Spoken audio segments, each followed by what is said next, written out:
Welcome to my watercolor painting channel, where I teach all the essential skills of watercolor and guide you through this beautiful medium. Before we begin, I would like to thank every single one of my patrons for their support and their help. Thank you so much, guys, you mean the world to me. Join me on Patreon to have full access to my growing library of watercolor lessons, which I upload weekly. On today's lesson, we're going to discover more about tonal values and its role in the watercolor painting. As an example, we will be using some of the tomatoes I picked from my greenhouse. So what is a tonal value in watercolor? It's simply the lightness of the darkness of the color. So a light one will be pale, transparent in color, and a dark will be saturated in color, very deep, rich color. So tonal values are added by the amount of layers, not with the amount of pigment. On a very basic level, tonal values consist of light, mid value, dark, and then you can adjust it to white, light, halftone, dark, and black. Today we will perform an exercise which will help you to understand how to use tonal values in your watercolor painting. And we're going to paint a tomato, and we're going to do it twice. So first time we're going to paint it in monochrome, which means we're going to use only one color to make its shape. And then second time we're gonna use all the other colors to make a real looking tomato. Painting monochrome, it's a very common technique and very good exercise to practice building up tonal values. So what happens? We're gonna be applying layers of washes on top of each other, and the more layers of paint we will lay down, the darker it will get. I would recommend using Payne's grey, indigo, and Prussian blue. These colors work the best with making a monochrome painting. It's just these colors, you can see the difference between tonal values clearer than with any other colors you might use. Just have a look at your reference picture that you can download for this lesson, and try to squint your eyes and try to see where the lightest part of the tomato, where the darkest one. Can you see half tones? My line drawing has two tomatoes, so one on the right will be completed with using only one color, so it's a monochrome painting, and on the left there will be colors close to real tomato. So for this painting I've used Archer 300 GSM, and I'm using Prussian blue for this painting, and the brush size number 6. I've started my painting with wetting all the area of the tomato, and then I'm using my brush size number 6, or it can be actually bigger. It's entirely up to you how you feel it. And I'm starting layering first layers, and I'm starting with sort of half tones and shadow areas.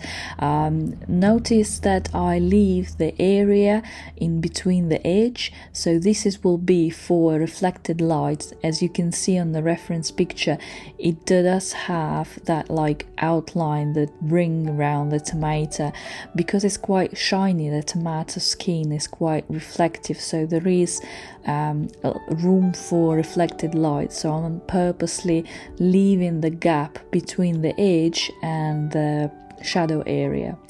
So you can do your way. It's very important in this exercise that you try to do it yourself and trying to guess where these areas are, because it will help you in the future to identify and see where you look at some objects, where are all the tonal values and how they're laid on an object. So we're working wet on wet, and I've done 2 or 3 initial washes in this one layer, and then I will allow this painting to dry before I proceed with my next layers. So I will be adding tonal values on top of that, but here I'm just using a lot of lifting the pigment technique. So once I'm happy with my first layer, and I'm allowing my painting to go slightly damp, so it's not really watery and wet, it's already on the border of drying out, and I'm using my brush to perform lifting the pigment technique, and I'm just removing all the excess colors that I don't need.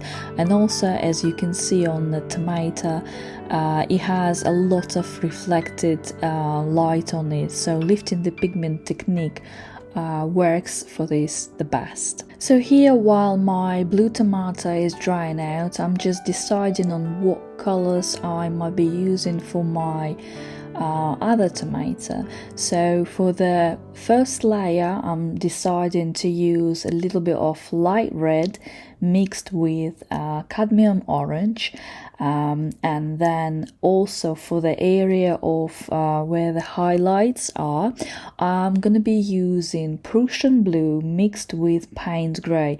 So it's gonna be a very, very light composition of these two colors, because as you look at the reference picture, it looks like a cold colors on top, and all in the areas where all the reflected light and the light from highlights coming from.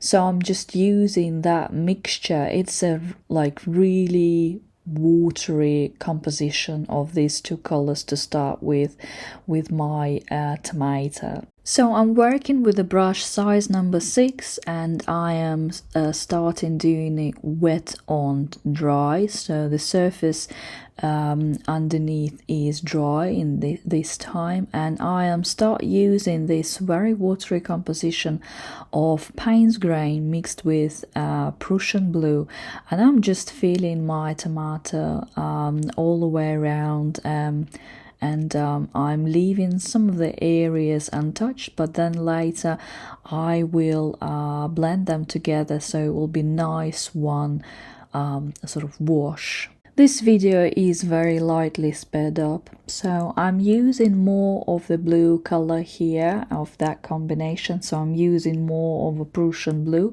rather than Payne's grey, and I'm just applying more and more color, but it's still, in comparison, will be quite transparent. And then I'm moving on to my next combination of colors. So I'm using light red mixed with cadmium orange, and I'm applying that color to the shadow area and halftone areas. As you can see, I'm just dropping the color and I'm just allowing it to blend and spread.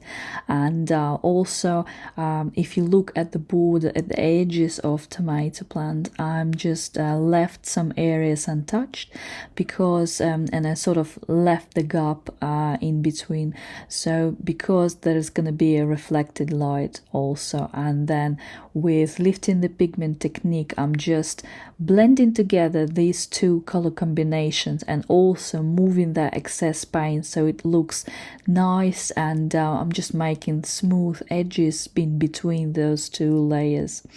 And also I've added cadmium yellow here to the place where the green bit of the tomato in the center of tomato. I'm looking at my reference picture. I'm still keeping in mind where my tonal values are and where the highlights, where the shadow area, where the halftones, and I'm just keeping this in mind when I'm using some colors.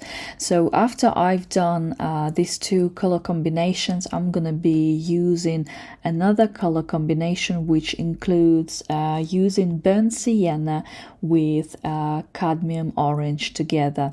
So I'm just applying it to the shadowy area on purpose, and as you can see, the color is spreading really fast, so that means that my paper paper is wet, so we're working wet on wet, and I'm applying it also to the other area closer to the top, to the shadowy area, and you see all the bleeds of the watercolor. Oh, I just love looking at it. And then I'm applying it to the side of the tomato where the shadowy area as well, and then on the left hand side, and I'm just letting it bleed into other layers. And then I will be doing the usual. I will be collecting the extra paint and making the smooth edges all together.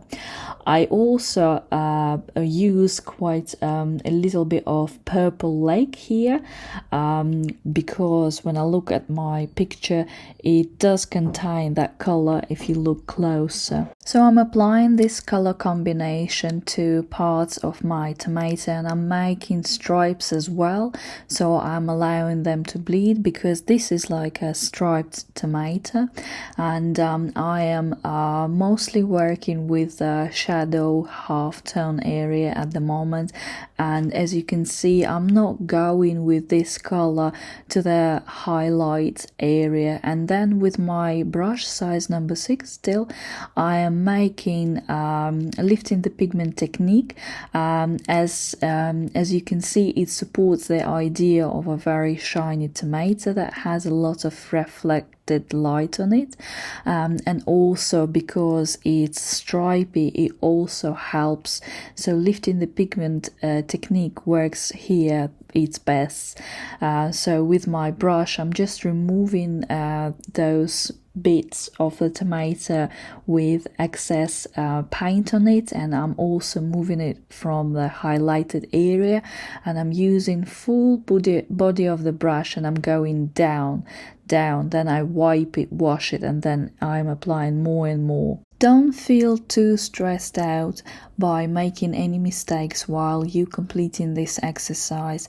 This is a difficult exercise, and I understand how difficult it is to try to see all the values and complete them in one color, especially for a beginner.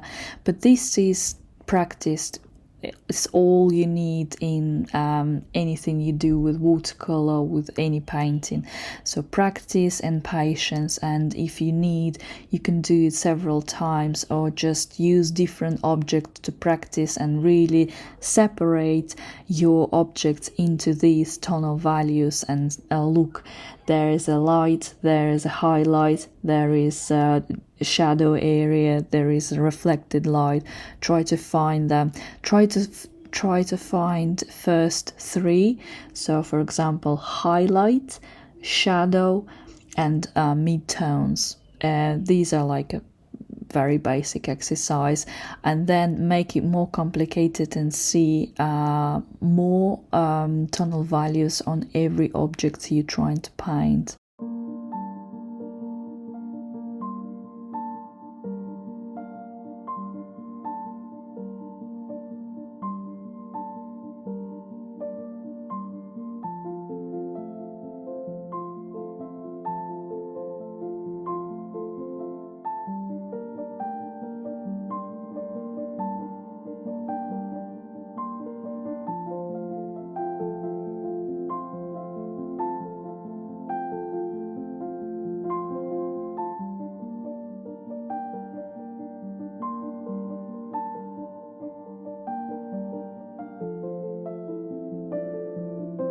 This is my 3rd layer, and I'm working wet on dry, and I'm using quite a lot of pigments. This is Prussian blue, and I'm mostly going to be painting shadow area on my tomato plant. And as you can see with my brush, I'm sort of repeating the stripes the way they goes on this tomato plant. And I'm using quite a lot of color here, and I'm just, if you can squint your eyes, you can see how different now it become, and how now all the areas are now started working together, the difference between tonal values and the contrast. So try to squint your eyes and see.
I think now it's good enough, and you can see all the tonal values, and if you squint your eyes you can see the difference, so it's a good contrast. So I'm gonna be using this image and these tonal values for my next painting on the right, and I will apply these areas to the right hand side tomato to paint. So I'm working wet on dry, and I'm using pigments cadmium orange mixed with burnt sienna. As you can see, I'm started using it in the middle, so it's a shadowy area, so I use quite a lot of pigment, and if I want to move a little bit closer to the highlighted area, I'm using less and less pigment, so it's very transparent, no need for use of a lot of colors. So I'm using my brush size number 6 here, and I'm working wet on dry, so the layer underneath is 100% dry. So initially for this tomato, I am using brush strokes, and I put them down just the way the green stripes are going on my tomato plants, and I'm working wet on dry, but then I will be making the softer edges with my brush full of water, so it will be fixed. So at the moment it looks quite rough, and I'm just applying quite a lot of dark color, and I'm using here light red mixed with cadmium orange more, and I'm applying it to the shadowy area mostly right now. As you can see, I'm just dropping more and more of purple lake with light red in the area, and then with my brush that is clean but wet, I'm just making the smooth edges, and I'm removing all the excess paint and also making the room for reflected light. And then moving on, I'm using sap green, and I'm just dropping in some of the areas of my tomato. As you can see on the reference picture, that green looks quite dirty, so this color is really working well with orange and purple, and I just love using it, how it mixes on with different layers and different colors. So I'm just applying sap green all the way on my tomato. After I completed using color on that layer, I'm using my wet brush, and I already allowed the paint to go down in the paper, so this is sort of going damp already, and I'm using my brush to pull out some pigment out, and I'm making some of the edges where the paint goes to the highlights and reflected lights smooth, so I use water to make it soft, so making soft edges.